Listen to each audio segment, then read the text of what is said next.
All right, so we just finished our training walk. So first we had free play. Actually, let's backtrack. Free play is just where the dogs can play in the backyard. For us, they play over at the kennel at the facility. Then we did our training walk, which you just watched videos from, and now we're practicing the bed. After the bed, we'll move on to reflection. If you do not have a raised cot, you're going to want to go ahead and order one from Amazon so you can have it set up and ready to go before Bijou, good girl, yeah, before she returns home. It doesn't matter which cot you get, how you want to do it. It just needs to be raised. You can see it's off the floor. My personal dogs, we have like this toddler bed for theirs, so it's just raised off the floor because they just both share it. I don't care what you have, but you just need a raised cot. They have luxurious ones, they have simple ones like this, they have expensive ones, they have cheap ones. You can have multiple cots throughout the home, and you can move your cot throughout the home. But the important thing to remember is once I put Bijou on it, that's where she has to stay until I remove her from it. And when she's on it, she has to be in a calm state of mind. That means her bum needs to be down, either in a sit or a down. And if anything gets off the bed, we correct that because everything has to stay on the bed. And this is why it being raised is super nice, because then it's a dramatic step to being naughty. Oh, here her bum is up. I'm going to apply distance pressure, which is just where I stand in front of her face, no matter where her face goes, until her bum goes down. Once her bum goes down, I just open my body up so it's away from her, and I continue going. When I first put her on her bed or on her place, I kind of just walk C shapes around it. So I'm just going from wall to wall, just helping her get used to this perimeter. My C shapes are just kind of getting a little bit bigger and a little bit bigger until I feel like she understands what the process is, and then I can go about my day. For our home, the kitchen and dining room is connected to the living room, so I can just kind of do whatever I need to do for my day while working with her. The most important thing to remember about our training is that this is a behavioral training that is part of a lifestyle. So though I'm training 24/7, I'm training while I'm doing normal life things. I'm not going to sit here and stand above her and watch her for the next 5 hours. I'm going to do the dishes and vacuum the house and clean up and make breakfast or lunch, whatever I need to do, right?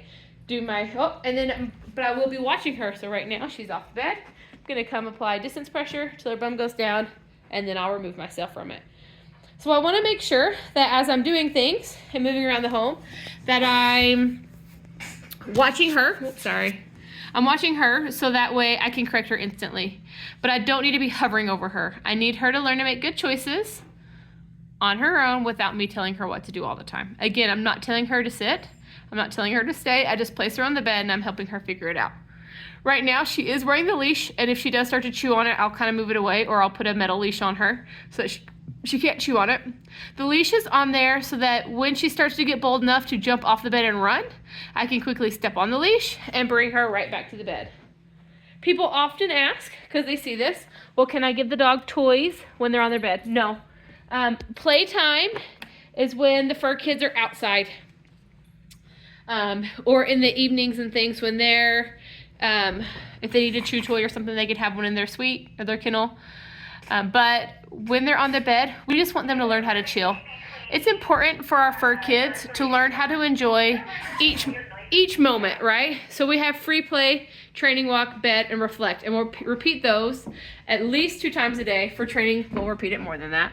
But when Bijou returns home, I need that to happen twice a day in that order: free play, training walk, bed, reflect, and we'll continue to go over those. But we're helping her understand when it's free play, get those wiggles out, have so much fun. Like run and be crazy. There's a few stipulations in free play, such as no jumping on me, no excessive barking, things like that. But for the most part, we're just playing. That's free play. Training walk, we're working the mental side of things. We're really not necessarily doing a giant workout, but we are mentally wearing her out. It's a really big mental workout. And then we go onto the bed. Bed's where we relax, but this is still a really big mental game. It's hard for her to learn to control her impulses while on that bed. And then fourth, we go to reflection. Reflection will just be a kennel inside my laundry room.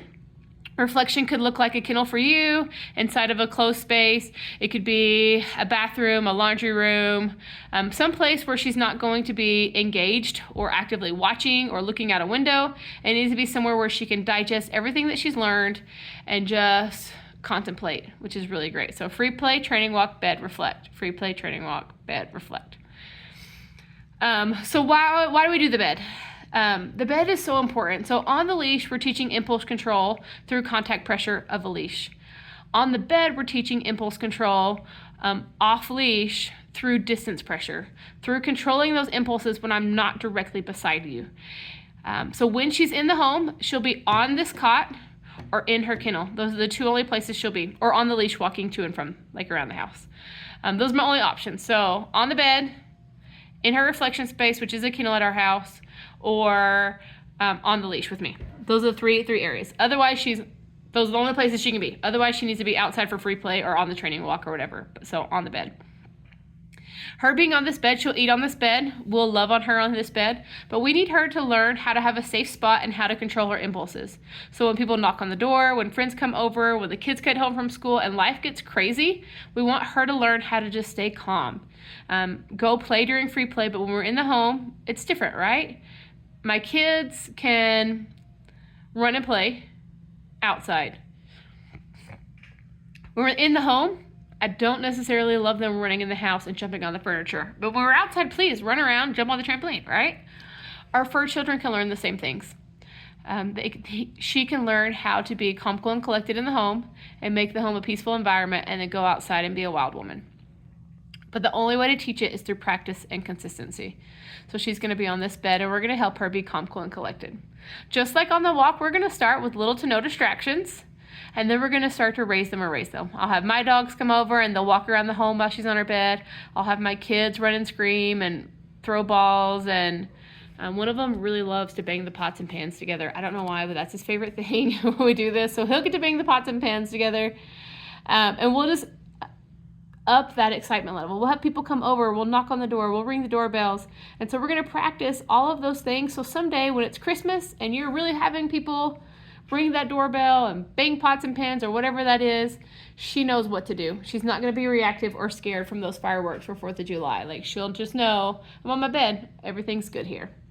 But in order to get there, we have to practice it. So free play, training walk, bed, reflect.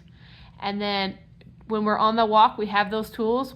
Again, we'll go over them again, but you have the zigzags, the direction change, the flick, the reset, and the rollback. I haven't showed you the rollback yet, but we will get to it. So 5 tools for training walks, 4 steps for the training program, but all of which are integrated into your daily life so that you're not needing to carve out 20 hours of training